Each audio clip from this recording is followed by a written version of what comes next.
एक गांव में एक आदमी रहता था। वह बहुत अच्छा था, हमेशा दूसरों की मदद करता था और उसका दिल बहुत अच्छा था। वह किसी का निरादर नहीं करता था। अपने घर पर आए हुए मेहमानों को बहुत आदरपूर्वक भोजन करवाकर भेजता था और वह प्रत्येक दिन ओम नमः शिवाय का जाप करता था। वह भगवान शिव को दिल से बहुत मानता था और उनकी पूजा अर्चना किया करता था। उसके काम अच्छे थे, यह देखकर भगवान भी उस पर बहुत प्रसन्न थे और भगवान उसका हमेशा साथ देते थे। उसके साथ उसके बच्चे, उसकी पत्नी भी उसके साथ भगवान की पूजा किया करते थे। एक दिन की बात है, वह आदमी बहुत बीमार हो जाता है और उसके घर वाले उसको हॉस्पिटल में लेकर जाते हैं। जब वह उसे हॉस्पिटल में लेकर जाते हैं तो डॉक्टर उनको बताते हैं कि आपको अभी 2 लाख रुपए जमा करवाने पड़ेंगे। अभी पैसे जमा करवा दो, उसके बाद इनके दिल का ऑपरेशन करना पड़ेगा।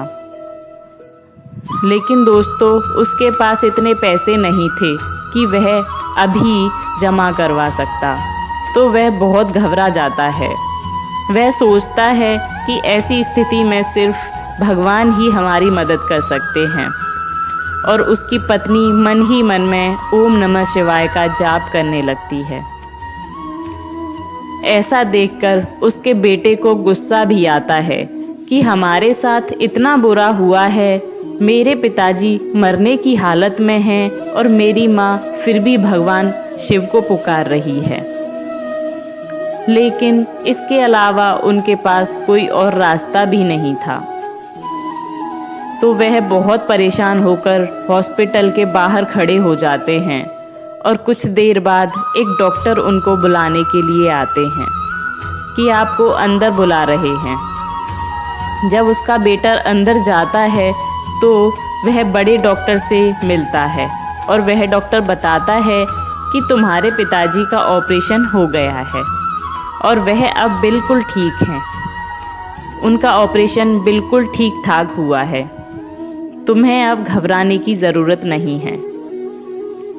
कुछ समय बाद तुम्हारे पिताजी अच्छी तरह स्वस्थ हो जाएंगे।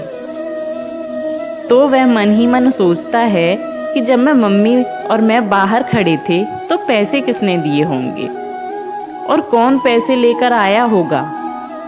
वह डॉक्टर से पूछता है, लेकिन हमने तो पैसे जमा ही नहीं करवाए, तो आपने ऑपरेशन कैसे किया?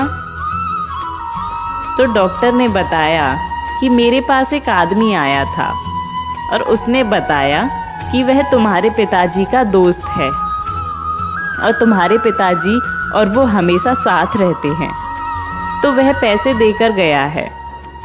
और वह बोल रहा था कि अगर कोई पूछे तो उनका नाम महेश बता देना और जब वह ठीक हो जाएगा तो मैं अपने दोस्त से पैसे खुद ही ले लूँगा।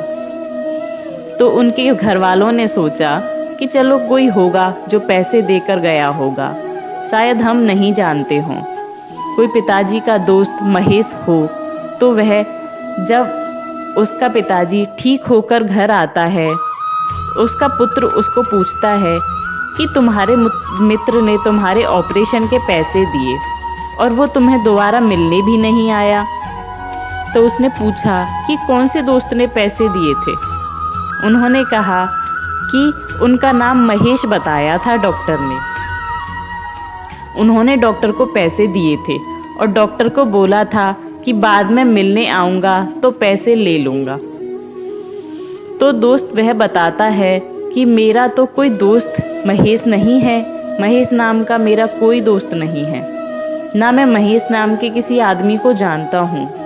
तो दोस्तों, ऐसा सुनते ही उसकी पत्नी समझ जाती है कि ज़रूर खुद भगवान शिव ने आकर हमारी मदद की है और उन्होंने ऑपरेशन के पैसे दिए हैं।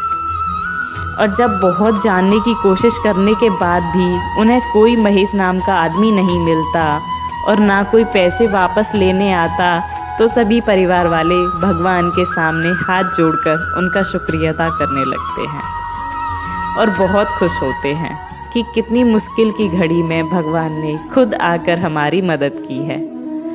तो दोस्तों, इस कहानी से हमें यह शिक्षा मिलती है कि अगर हम सच्चे मन से भगवान शिव को याद करते हैं तो मेरे भोलेनाथ, मेरे भोले बाबा इस घोर कलयुग में भी हमारी मदद करने ज़रूर आ जाते हैं। किसी इंसान के रूप में या किसी भी दोस्त के रूप में हमारे सामने मदद ज़रूर पहुंचाते हैं। वो भोले हैं, भोलेनाथ हैं, शिव शंकर हैं, बहुत भोले हैं। एक बार दिल से उनको पुकार करके तो देखो, वो ज़रूर दौड़े चले आते हैं और हमारी मदद ज़रूर करते हैं। जय शिव शंकर भोलेनाथ।